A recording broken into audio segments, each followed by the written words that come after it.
Chapter 4. Key Elements of a Democratic Government.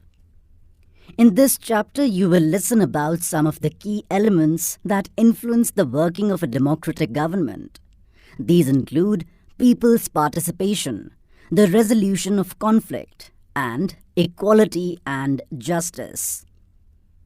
On page number 35, there is a map of the globe given. In this map, the outlines of all the major continents have been drawn. 2 countries, that is, India and South Africa, have been marked. South Africa is a country that has people of several races. There are black people who belong to South Africa, whites who came there to settle, and Indians who came as laborers and traders. Maya Naidu, an 11-year-old South African girl living in the town of Johannesburg, was helping her mother clear up her old boxes. She found a scrapbook full of pictures and newspaper articles. There were many pictures of a young schoolboy of around 15 years of age. When she asked her mother who the boy was, she was told that he was Hector Peterson. He had been shot by the police. Maya was shocked. Why? She asked. Her mother explained that South Africa was earlier governed by apartheid laws. Apartheid means separation on the basis of race.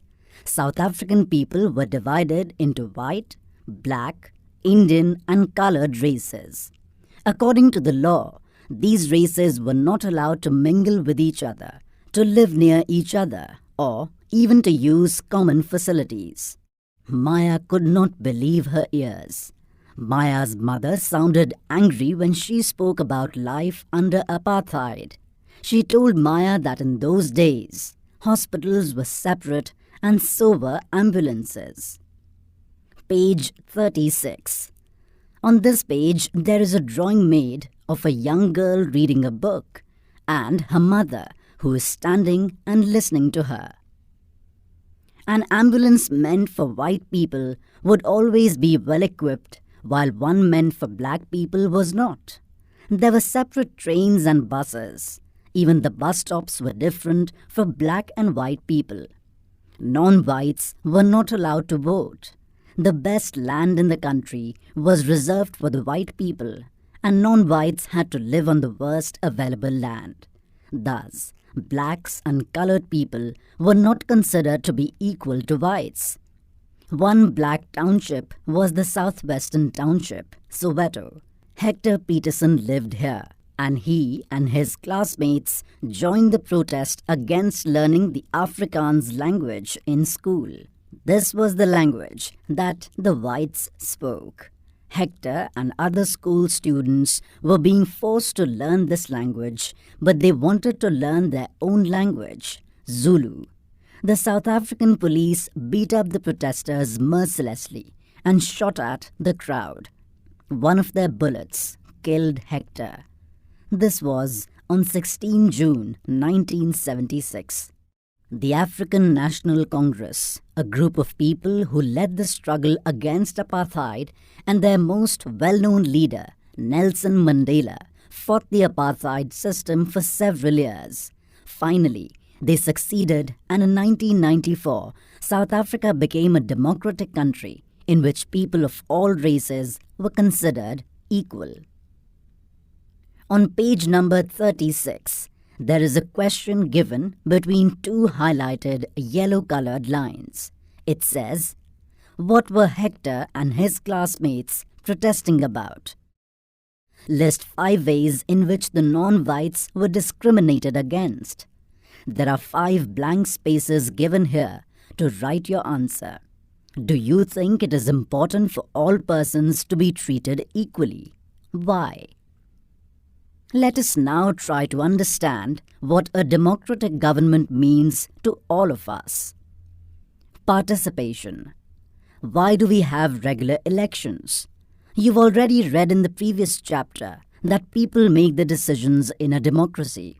Through voting in elections, people elect leaders to represent them.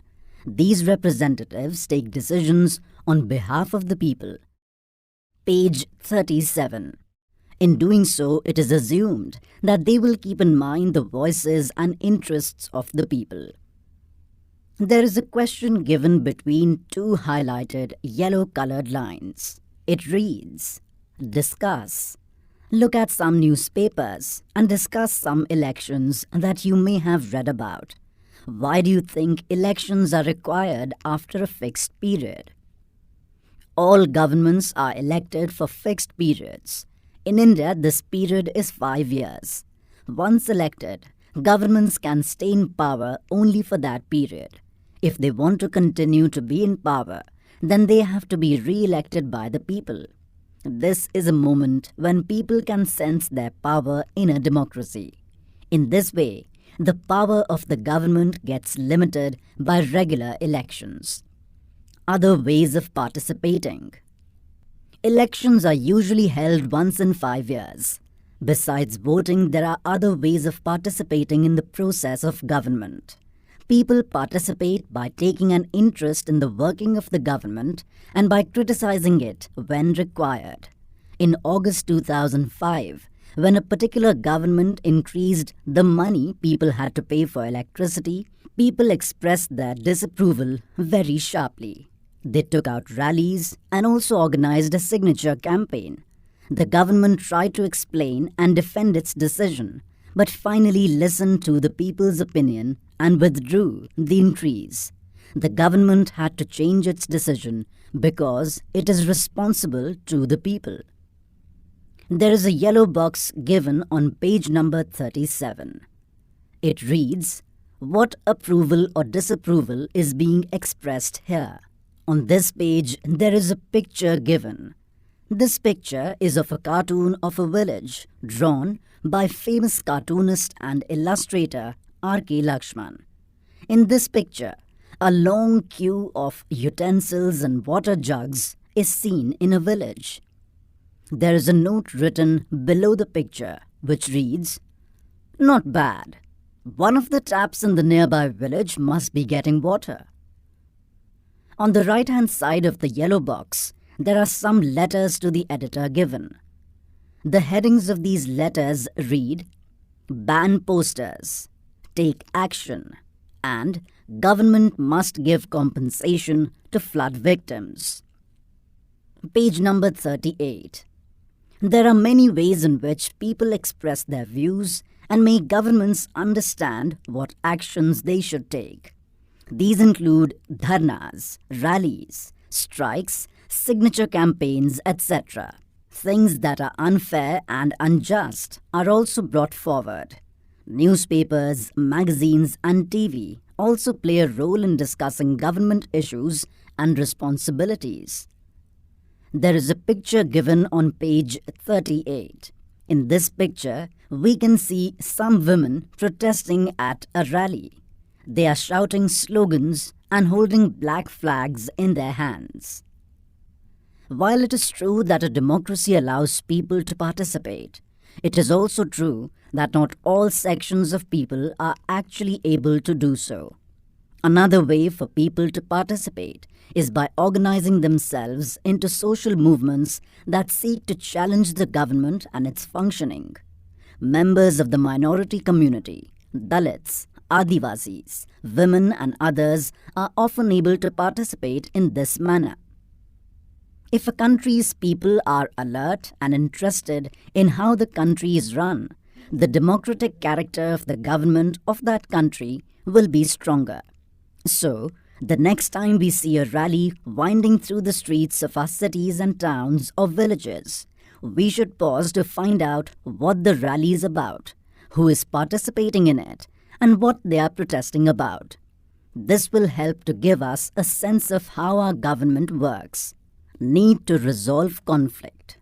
In Maya's story, you read about how conflicts can often lead to violence and death because one group decides that it is all right to use force to prevent the other group from protesting. A yellow box is given here, which says, read the story again. Do you think the police shooting of Hector could have been avoided? How? Conflicts occur when people of different cultures, religions, regions, or economic backgrounds do not get along with each other, or when some among them feel they are being discriminated against. People may use violent means to settle their differences. This leads to fear and tension among others living in an area. The government is responsible for helping to resolve conflicts. Let's read about some of the conflicts in our society and the role of the government in resolving them. Page number 39. There is a yellow box given on this page, which says, "The Indian Constitution lays down the basic rules or laws that have to be followed by everyone. These laws are for both the government and the people. Conflicts and differences have to be resolved according to these laws. We will read more about this in later classes." Religious processions and celebrations can sometimes lead to conflicts. For example, the route a procession takes may lead to a conflict. The government, particularly the police, play an important role in getting representatives of concerned communities to meet and try and arrive at a solution. At times, there is fear that violence may erupt, with people throwing stones or trying to disrupt the procession. The police is responsible for ensuring that violence does not take place. Rivers, too, can become a source of conflict between states. A river may begin in one state, flow through another, and end in a third. The sharing of river water between different states that the river goes through is becoming an issue of conflict. For example, you may have heard about the Kaveri water dispute between Karnataka and Tamil Nadu. The water stored in Krishnaraja Sagar Dam in Karnataka is used for irrigating a number of districts and for meeting the needs of the city of Bangalore. The water stored in Mettur Dam in Tamil Nadu is used for crops grown in the delta region of that state. A conflict arises because both dams are on the same river. The downstream dam in Tamil Nadu can only be filled up if water is released from the upstream one located in Karnataka. Therefore, both states can't get as much water as they need for people in their states. This leads to conflict. The central government has to step in and see that a fair distribution is worked out for both states. On page number 39, there is a beautiful picture of the river Kaveri given. There is a note given above the picture which says, "Quiet flows the Kaveri, despite being at the center of heated conflict between two states for the last 30 years. Page number 40. Equality and justice. One of the key ideas of a democratic government is its commitment to equality and justice. Equality and justice are inseparable. On page number 40, there is a question given between two highlighted yellow-colored lines. It reads, "Discuss. In Maya's story, did the government support the idea that people are equal?